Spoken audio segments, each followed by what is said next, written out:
Kekalkan Al-Quran sebagai imam kita, semoga kembali di dalam petunjuknya. Kalamullah hidayah bagi kita, diberikan Jibril kepada. Kekalkan Al-Quran sebagai imam kita, semoga kembali di dalam petunjuk. الذین اذا اصابتهم مصیبہ، وہ کہ جب ان پر کوئی بھی مصیبت آن پڑتی ہے، قالو، تو وہ کہتے ہیں انا للہ وانا الیہ راجعون، بے شک ہم اللہ ہی کے لیے ہیں اور اللہ ہی کی طرف ہمیں لوٹ کر جانا ہے۔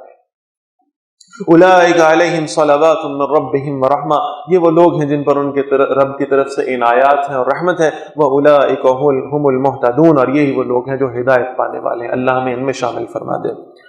ان الصفا والمروہ من شعائر اللہ، بے شک صفا اور مروہ یہ دو پہاڑیاں اللہ کی نشانیوں میں سے ہیں۔ فمن حج البیت او اعتمر، پس جو حج کرے اس گھر کا یعنی خانہ کعبہ کا یا عمرہ کرے، فلا جناح علیہ ان یطوف بہما، تو اس پر کوئی حرج نہیں ہے کہ وہ ان دونوں پہاڑوں کے درمیان میں طواف کرے۔ ومن تطوع خیرا، اور جو کوئی خوشی سے نیکی کرے گا، فإن اللہ شاکر علیم، تو بے شک اللہ بہت قدردان اور سب کچھ جاننے والا ہے۔ ان الذین یکتمون ما انزلنا من البینات والہدی، بے شک وہ لوگ جو چھپاتے ہیں اس حق کو جو ہم نے نازل کیا ہے واضح دلائل کے ساتھ اور ہدایت کے ساتھ، من بعد ما بیناہ للناس فی الکتاب، اس کے بعد کہ ہم نے اسے لوگوں کے لیے اس کتاب میں واضح کر دیا ہے۔ اولئک یلعنہم اللہ، یہ وہ لوگ ہیں جن پر اللہ لعنت کرتا ہے، جو جانتے بوجھتے ہوئے حق کو چھپانے کے جرم کے مرتکب ہوں، اللہ ان پر لعنت کرتا ہے۔ وَيَلْعَنُهُمُ اللَّاعِنُونَ، اور لعنت کرنے والے بھی ان پر لعنت کرتے ہیں۔ إِلَّا الَّذِينَ تَابُوا، سوائے ان کے جنہوں نے توبہ کر لی، وَأَصْلَحُوا، اور انہوں نے اپنے رویے کی اصلاح کر لی، وَبَيَّنُوا، اور بیان کیا اس کو، کھول دیا اس کو، واضح کر دیا اس کو جس کو اب تک چھپاتے رہے۔ یہ اصل میں علماء یہود کی طرف اشارہ ہے۔ حدیث میں آتا ہے اللہ کے رسول صلی اللہ علیہ وسلم ایک دن مدینہ کی گلی سے جا رہے ہیں، تو آپ صلی اللہ علیہ وسلم نے ایک گھر کے باہر کچھ بھیڑ دیکھی، کچھ لوگ جمع ہوئے ہیں۔ آپ صلی اللہ علیہ وسلم نے لوگوں سے پوچھا یہ لوگ یہاں کیوں جمع ہیں؟ انہوں نے کہا کہ اصل میں ایک یہودی عالم ہے جس کا بیٹا کومے کی حالت میں ہے، شاید اس پر کوئی نزع کی کیفیت طاری ہے، یا وہ دنیا سے جانے والا ہے، حکیم اور ڈاکٹر اس کو جواب دے چکے ہیں، تو لوگ اس یہودی عالم سے تعزیت کے لیے اکٹھے ہوئے۔ اللہ کے رسول صلی اللہ علیہ وسلم اندر تشریف لے گئے، اور بالکل وہی منظر تھا جو ہمارے یہاں بھی دیکھنے میں ملتا ہے کہ وہ یہودی عالم اپنے بیٹے کے سرہانے کھڑا ہے تورات لے کر اور اس کی تلاوت کر رہا ہے، پڑھ رہا ہے۔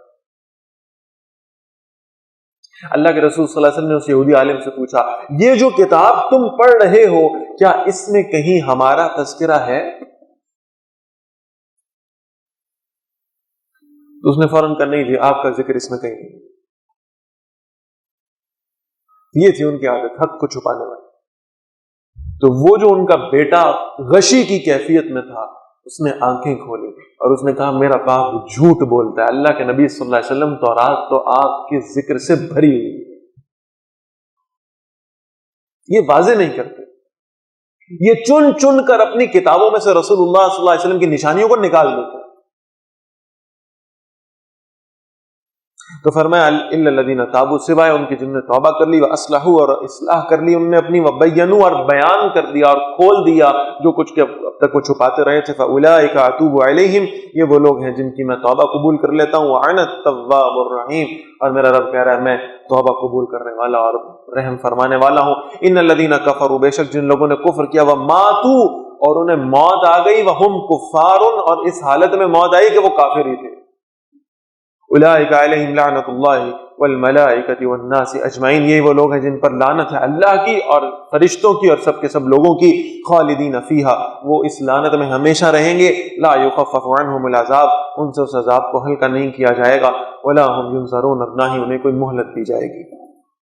وَإِلَٰهُكُمْ إِلَٰهٌ وَاحِدٌ، اور تمہارا معبود ایک ہے، ایک اللہ، لا الہ الا هو الرحمن الرحیم، اس کے سوا کوئی معبود نہیں اور وہ بہت رحم فرمانے والا، بہت مہربان ہے۔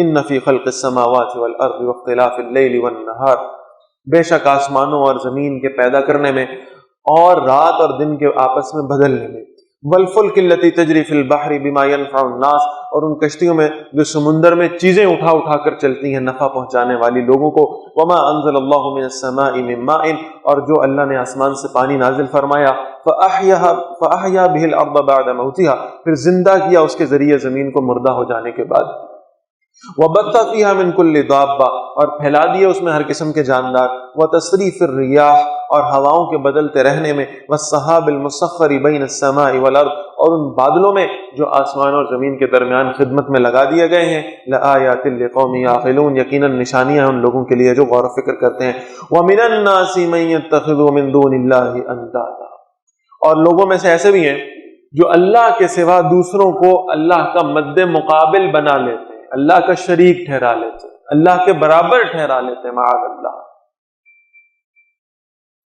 اور یہ بڑی خطرناک بات ہے جو آگے آ رہی ہے، یحبونہم، یہ ان سے ایسے محبت کرتے ہیں کا حب اللہ، جیسے اللہ سے محبت کرنی چاہیے تھی۔ ایسی محبت ان چیزوں سے، ان اشیاء سے، ان ہستیوں سے کرنا شروع ہو جاتے ہیں جیسی اللہ سے محبت کرنی چاہیے تھی۔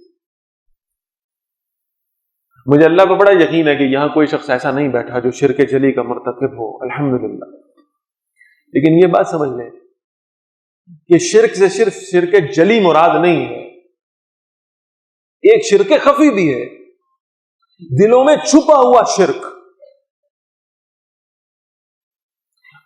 اپنے دل کے اندر کسی اور شے سے وہ امیدیں وابستہ کر لینا جو خالصتاً اللہ سے ہونی چاہیے، اپنے دل میں کسی کو اس مقام پر ٹھہرا لینا، اپنے دل میں کسی اور کی ایسی محبت پیدا کر لینا جیسی اللہ کی محبت ہونی چاہیے تھی۔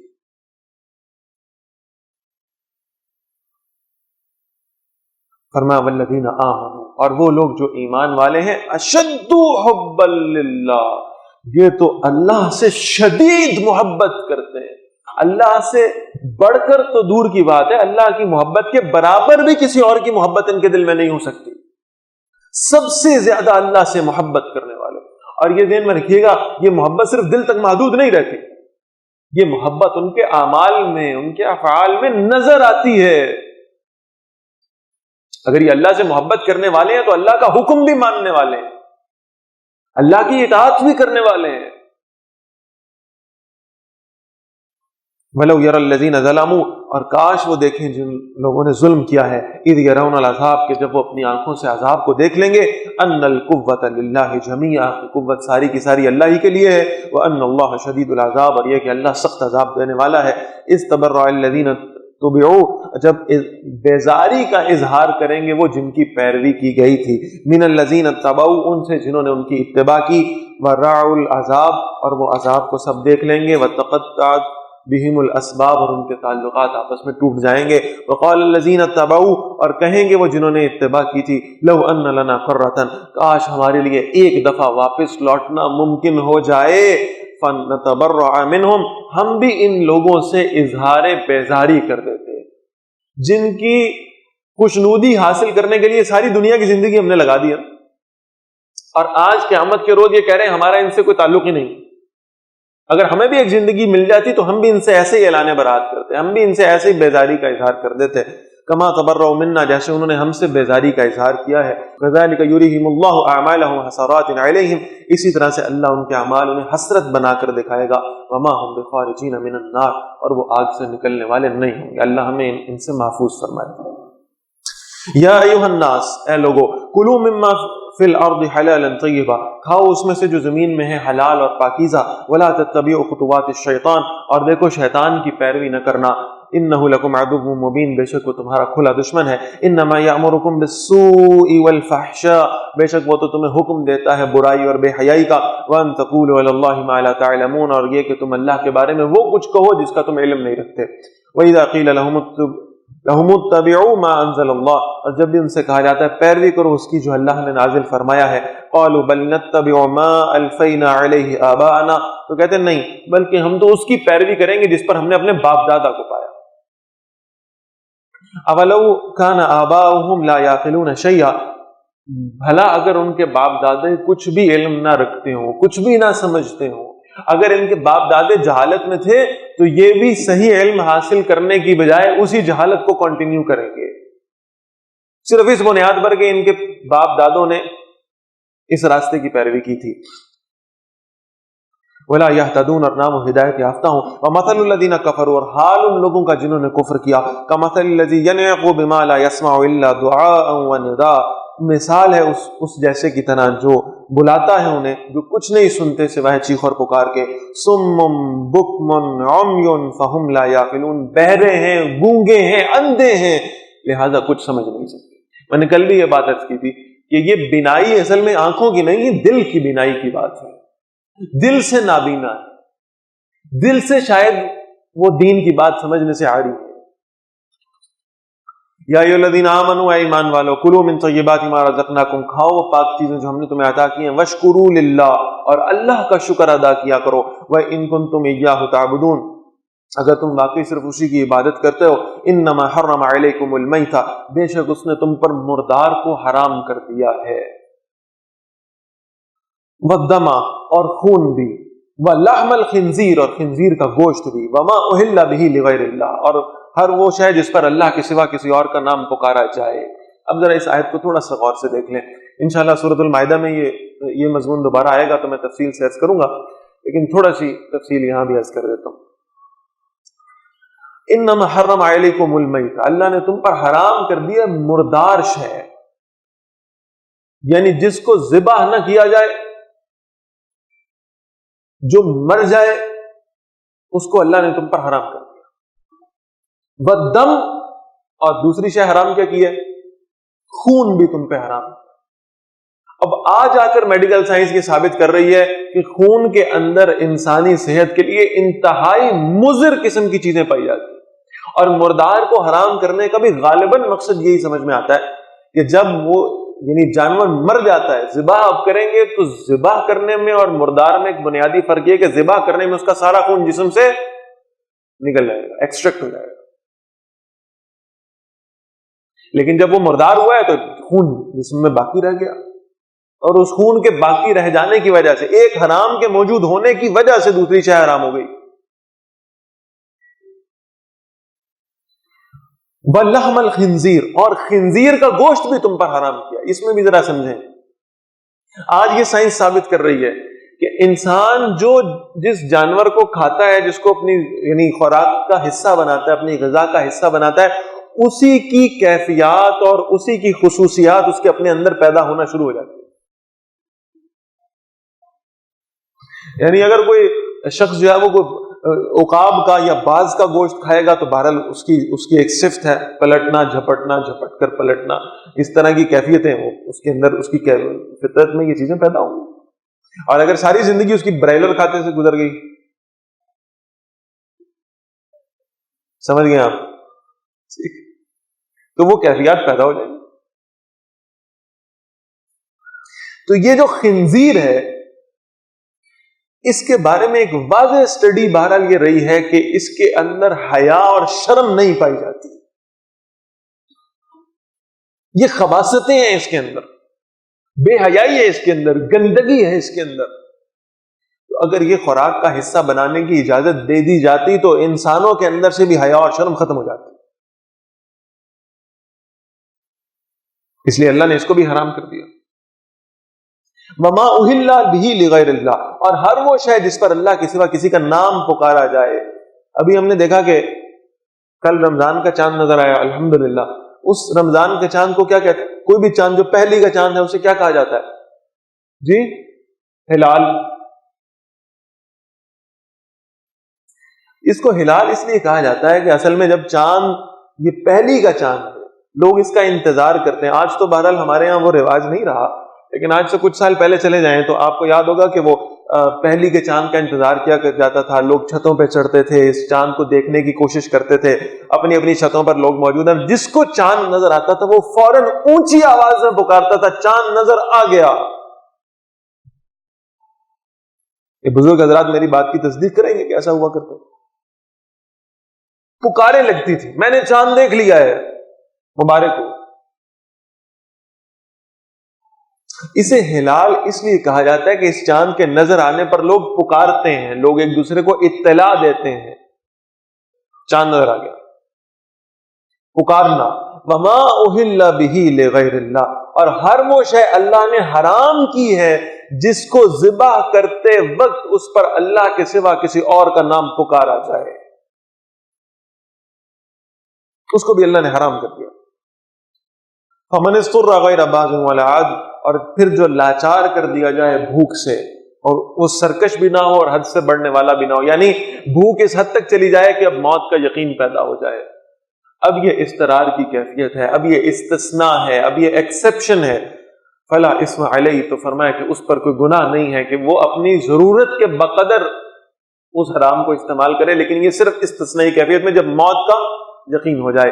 ان اللہ غفور رحیم، بے شک اللہ بہت بخشنے والا اور ہمیشہ رحم فرمانے والا ہے۔ ان الذین یکتمون ما انزل اللہ من الکتاب، بے شک جو لوگ چھپاتے ہیں اسے جو اللہ نے اپنی کتاب میں نازل کیا ہے، وَيَشْتَرُونَ بِهِ ثَمَنًا قَلِيلًا، اور اس حق کو چھپانے پر تھوڑی سی قیمت دنیا کی وصول کر لیتے ہیں، دنیا کا تھوڑا سا فائدہ حاصل کر لیتے ہیں۔ أُولَٰئِكَ مَا يَأْكُلُونَ فِي بُطُونِهِمْ إِلَّا النَّارَ، وہ نہیں بھرتے اپنے پیٹوں میں مگر آگ۔ وَلَا يُكَلِّمُهُمُ اللَّهُ يَوْمَ الْقِيَامَةِ، اور اللہ قیامت والے دن ان سے کلام بھی نہیں فرمائے گا۔ وَلَا يُزَكِّيهِمْ، اور نہ اللہ انہیں ان کے گناہوں سے پاک کرے گا۔ وَلَهُمْ عَذَابٌ عَلِيمٌ، اور ان کے لیے دردناک عذاب ہے۔ أُولَٰئِكَ الَّذِينَ اشْتَرَوُا الضَّلَالَةَ بِالْهُدَىٰ، یہی وہ بد نصیب لوگ ہیں جنہوں نے گمراہی کو خرید لیا ہدایت کے بدلے میں، وَالْعَذَابَ بِالْمَغْفِرَةِ، اور عذاب خرید لیا مغفرت کے بدلے میں۔ فَمَا أَصْبَرَهُمْ عَلَى النَّارِ، تو کیا وہ صبر کرنے والے ہیں آگ پر۔ ذَلِكَ بِأَنَّ اللَّهَ نَزَّلَ الْكِتَابَ بِالْحَقِّ، یہ سزا اس لیے ہے کہ اللہ نے کتاب حق کے ساتھ نازل کی۔ وَإِنَّ الَّذِينَ اخْتَلَفُوا فِي الْكِتَابِ، بے شک وہ لوگ جو اللہ کی کتاب کی تعلیمات میں اختلاف کرتے ہیں، لفی شقاق بعید، وہ یقیناً بہت بڑی مخالفت میں ہے۔ لیس البر ان تولوا وجوہکم قبل المشرق والمغرب، اب وہی جو قبلے والا موضوع تھا اس کو وائنڈ اپ کرنے کے بعد اور حکم دینے کے بعد کہ قبلہ تبدیل ہو جائے گا، اب تم نے اپنا نمازوں میں رخ جہاں کہیں بھی تم ہو کہاں کرنا ہے؟ بیت اللہ کی طرف، خانہ کعبہ کی طرف، یہ حکم آ گیا۔ اب یہ ایک بہت بڑی حقیقت کی طرف اشارہ ہے۔ لیس البر، نیکی صرف یہ نہیں ہے، ان تولوا وجوہکم، کہ تم اپنے چہروں کو پھیر لو، قبل المشرق والمغرب، مشرق اور مغرب کی طرف تم اپنے چہرے پھیرتے رہو، صرف یہ نیکی نہیں۔ ہاں یہ بھی نیکی ہے، تمہیں نماز میں خیال ہونا چاہیے تمہاری پاکیزگی اور طہارت ہے یا نہیں، تمہیں خیال ہونا چاہیے تم کتنی رکعتیں پڑھ رہے ہو، تم ان رکعتوں میں تلاوت کیا کر رہے ہو، تمہیں اپنے رکوع اور سجود کی ترتیب کا خیال ہونا چاہیے۔ یہ ساری نماز کے حصے ہیں، یہ سارے دین کے حصے ہیں، ان کو دین سے نکالنا یہ دین کا مزاج نہیں ہے، ان پہ بھی تمہاری کنسنٹریشن ہونی چاہیے، لیکن صرف یہ نیکی نہیں ہے۔ اس لیے کہ ہو سکتا ہے تم رکوع پورے کر رہے ہو، سجدے پورے کر رہے ہو، تلاوتیں لمبی لمبی کر رہے ہو، ساری زندگی تم نے اس ریسرچ پر گزار دی ہو کہ مجھے ہاتھ کتنے بلند کرنے ہیں اور کتنے نیچے رکھنے ہیں، ساری زندگی تم نے یہ بحث مباحثہ کرنے میں گزار دی ہو کہ میں نے ہاتھ اوپر باندھنے ہیں یا نیچے باندھنے ہیں۔ یہ بڑی تلخ باتیں کہ میں عرض کرنے لگا ہوں، یاد رکھیے گا یہ خواص کی بحث تھی، یہ اہل علم کا موضوع تھا، یہ عوام کے اندر کرنے والے مناظرے نہیں تھے، یہ مباحثے عوام کے نہیں تھے کہ عوام کے سامنے بیٹھ کر دلائل دیے جاتے کہ ہاتھ یہاں باندھنے ہیں یہاں باندھنے۔ یہ ترجیحات کا فرق تھا، یہ راجح اور مرجوح کا فرق تھا، یہ اہل علم کی بحث تھی، یہ ان اہل علم ہی کے مابین ہونی چاہیے تھی، عوام میں اس بحث کو نہیں لانا چاہیے تھا۔ اس کی وجہ یہ ہے کہ اس بنیاد پر امت مسلمہ میں اختلاف ہوتے ہیں۔ ہمیں اپنے اندر اتنی برداشت پیدا کرنی چاہیے کہ ایک ہی صف میں اگر کوئی ہاتھ اٹھانے والا کھڑا ہے تو ٹھیک ہے، اور اگر ایک ہی ہاتھ نہ اٹھانے والا کھڑا ہے تو وہ بھی ٹھیک ہے۔ دلائل طرفین کے پاس موجود ہیں۔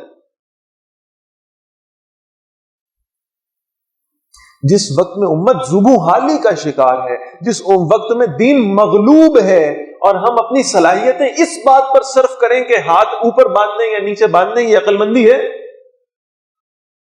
ہاں دین غالب ہو جائے، اللہ کا دین نافذ ہو جائے، امت مسلمہ کو دنیا میں کوئی عزت حاصل ہو جائے، تو پھر تو آپ یہ باتیں کریں اور بیٹھ کر اس پر عالمانہ گفتگو کریں تو یہ بات سمجھ میں آتی. اللہ کا دین مغلوب ہے اور آپ کی صلاحیتیں لگ رہی ہیں اس بات کے اوپر کہ ہاتھ زیادہ اوپر اٹھانے کے تھوڑے اٹھانے. آپ یقین کیجیے ہم فرائض کو چھوڑ کر، ہم واجبات کو چھوڑ کر ہم نوافل کی بحثوں میں الجھ چکے.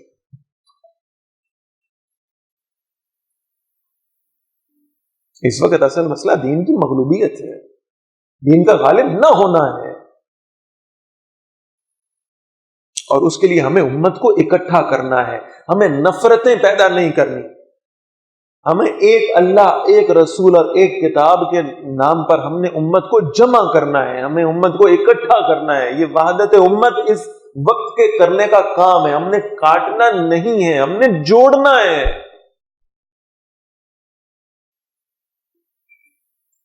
وہ ایک عالم بڑے خوبصورت جملہ فرمایا کرتے تھے، دیکھو اپنی زندگیوں میں کہیں تم کینچی نہ بن جاؤ، سوئی بننا. سوئی جوڑتی ہے، ٹانکے لگا دیتی ہے، جمع کر دیتی ہے، کینچی کاٹ دیتی ہے. اپنی زندگیوں کو دیکھ لو، کہیں تم کینچی کا رول پلے تو نہیں کر رہے، کہیں تم کینچی کا کردار ادا تو نہیں کر رہے. کیا تم امت میں اور مزید ٹکڑے کرنے میں مصروف تو نہیں؟ جوڑو ان لوگوں کو، اللہ کے لیے جوڑو، اللہ کے دین کے لیے ان لوگوں کو جوڑو. تو کہا گیا کہ صرف یہ نیکی نہیں ہے کہ تم اپنا چہرہ مشرق کی طرف کر رہے ہو یا مغرب کی طرف کر رہے ہو، یہ رسوم عبودیت ہیں، یہ اپنی جگہ پر ہے. نماز کی روح کیا ہے؟ میں آسان الفاظ میں کہوں تو یہ نماز کا جسم ہے. آپ نے اپنے قبلہ رخ آپ نے ہونا ہے، آپ نے اپنے آپ کو طہارت میں رکھنا ہے، آپ نے بڑے احتیاط سے آپ نے رکوع سجود کرنے ہیں، آپ نے تلاوتیں کرنی ہیں، آپ نے پچھلی صورت اگلی صورت کا حساب رکھنا ہے. یہ ساری باتیں اپنی جگہ پر. اس نماز کی روح کیا ہے؟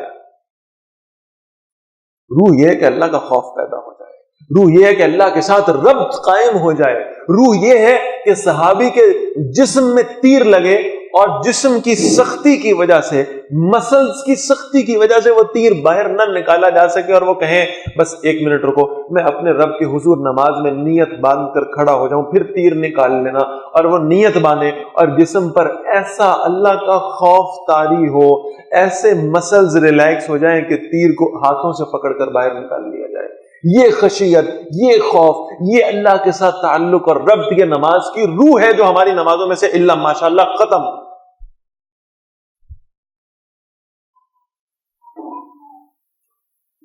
صرف یہ نیکی نہیں بلکہ نیکی کیا ہے؟ وَلَكِنَّ الْبِرَّ مَنْ آمَنَ بِاللَّهِ. نیکی تو یہ ہے سب سے پہلی اور بنیادی شے جس کے بغیر ساری زندگی بھی اعمال صالحہ کرتے رہیں گے قبول نہیں ہوں گے اللہ کے راستے میں. وہ کیا ہے؟ من آمن باللہ. پہلی شے ایمان لاؤ، اللہ پر ایمان، والیوم الآخر اور آخرت پر، والملائکہ اور فرشتوں پر، والکتاب اور کتابوں پر، والنبیین اور نبیوں پر، وآت المال علی حبہ اور مال کو وہ دے دے، اللہ کے راستے میں خرچ کر دے باوجود اس مال کی محبت کے. دل میں مال کی محبت موجود ہے، اٹریکشن موجود ہے، اس کے باوجود وہ مال اللہ کے راستے میں خرچ کر دو. کہاں خرچ کرو؟ ذوی القربا، اپنے رشتہ داروں کو، والیتامى اور یتیموں کو، والمساکین اور مسکینوں کو، وابن السبیل اور مسافروں کو، والسائلین اور سوال کرنے والوں کو، وفی الرقاب اور گردنوں کے چھڑانے میں. گردنوں کے چھڑانے سے ایک مراد ہے کہ کوئی غلام ہو تو اسے اس غلامی سے فدیہ دے کر آزاد کرا دیا جائے. اور دور حاضر میں مفسرین لکھتے ہیں کہ اس سے ایک مراد یہ بھی ہے کہ تمہارا کوئی مسلمان بھائی قرض میں پھنسا ہوا ہو اور وہ اپنے قرض کو ادا کرنے کی صلاحیت نہ رکھتا ہو، تم اس کا قرض ادا کر کر اسے اس قرض کے بوجھ سے نجات دلوا دو. وَأَقَامَ الصَّلَاةَ اور جو نماز کو قائم رکھے، وَآتَ الزَّکَاةَ اور زکوٰۃ ادا کرتا رہے، وَالْمُوفُونَ بِعَهْدِهِمْ إِذَا عَاهَدُوا اور عہد کو پورا کرنے والے جب وہ اپنے عہد کو کر لیں، والصابرین اور صبر کرنے والے، فی البأساء سختیوں میں، والضراء تکالیف میں، وحین الباس اور جنگ کے وقت میں، اولئک الذین صدقوا یہی وہ لوگ ہیں جو اللہ کے نزدیک سچے ہیں. انہوں نے جو کلمہ پڑھا تھا یہ صرف زبان سے کلمہ ادا نہیں کیا تھا بلکہ ان کے دلوں میں بھی اس کلمے کا یقین موجود تھا، یہ اس کلمے کے دعوے میں سچے ثابت ہوئے ہیں اللہ کے نزدیک۔ وَأُولَئِكَ هُمُ الْمُتَّقُونَ، اور یہی وہ لوگ ہیں جو متقی ہیں۔ یا ایھا الذین آمنوا، اے وہ لوگوں جو ایمان لائے ہو، کتب علیکم القصاص فی القتل، تم پر فرض کر دیا گیا ہے قصاص لینا۔ یہ بہت اہم موضوع آ رہا ہے، قتل کا قصاص لینا تم پر فرض کر دیا گیا ہے۔ الحر بالحر، آزاد قاتل کے مقتول کے بدلے میں آزاد، والعبد بالعبد، اور غلام کے بدلے میں غلام، والانثى بالانثى، اور عورت کے بدلے میں عورت۔ فمن عفی له من اخیہ شیء، پھر معاف کر دیا جسے اس کے بھائی کی طرف سے کچھ بھی، یعنی مقتول کے وارث کے پاس اختیار حاصل ہے کہ وہ قاتل کو معاف کر دے۔ فاتباع بالمعروف، تو پیروی کرنا ہے دستور کے مطابق، واداء الیہ باحسان، اور ادائیگی کرنی ہے اسے دیت کی اچھے طریقے سے۔ ذالک تخفیف من ربکم ورحمہ، یہ ایک سہولت ہے تمہارے رب کی طرف سے اور رحمت ہے۔ فمن اعتدى بعد ذلک، بس جس نے اس کے بعد زیادتی کی، فلہ عذاب علیم، تو اس کے لیے دردناک عذاب ہے۔ Kekalkan Al-Quran sebagai imam kita, semoga kembali di dalam petunjuknya. Kalamullah hidayah bagi kita, diberikan Jibril kepada. Kekalkan Al-Quran sebagai imam kita, semoga kembali di dalam petunjuknya. Kalamullah hidayah bagi kita.